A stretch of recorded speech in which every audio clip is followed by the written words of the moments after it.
I'm Elisabeth Larkin with Balanced Body Pilates. Many of my clients really appreciate the unstable surface, the unlevel surface of this rotating T-bar. It gives the supine leg press a whole other dimension because you can't count on the stable bar camouflaging your less strong side, letting your dominant side take over and do the work. So for my conditioning clients, as well as those who are taking care of lower extremity or spine injuries, and for those athletes also that have a strong imbalance between sides, I ask them to do the following series on the Reformer with the rotating T-bar. After establishing a neutral pelvis, neutral spine, keeping the pads of the middle fingers at the corners of the pubic bone and the thumbs at the navel, I look to see that the client is keeping equal weight on both feet, both legs. If they have a dominant side, I might see that they press more strongly out on one side, so that's an exaggeration, don't you think? And then the other side catches up. Or perhaps midway through the knee extension, there's a little bit of a weight shift towards one side. So we clean that up. And next we move into bridging. Now when you practice this, for heaven's sakes, don't turn your head. Look straight at the ceiling.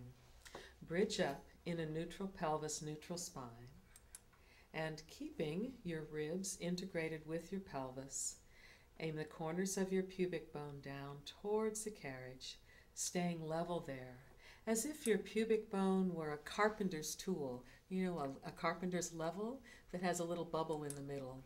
And that bubble tilts neither to the left nor to the right.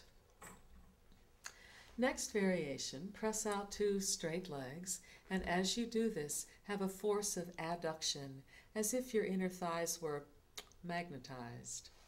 Now, unlevel your pelvis, keeping your knees in extension. So there's a little bit of a tail wag here, aiming that, in this case, the right sitting bone towards the left ankle bone, aiming the left sitting bone towards the right ankle bone. So now the pubic bone is unleveling, one side tilting down towards the foot and then the other side. It's as if your inner thigh could lengthen down through your ankle, keeping the force of adduction. Now, come on in from this, and let's add some rotator discs to the mix. Steady your feet on the middle of the discs and continue with your leg press, taking care to silence, to quiet the instability of the discs.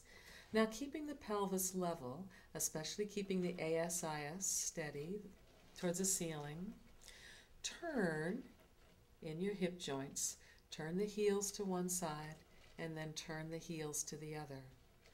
What you may find is that the internal rotation is accompanied by hip hiking.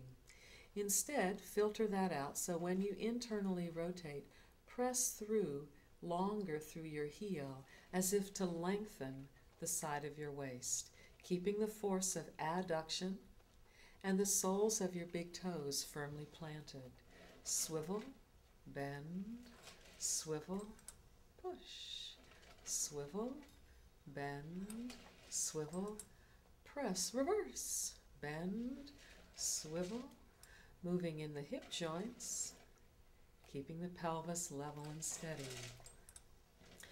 Lift into a bridge, inhale to bring the hip joints up to the ceiling, swivel. Now you can rotate the pelvis and the lumbar spine, standing between your shoulder blades.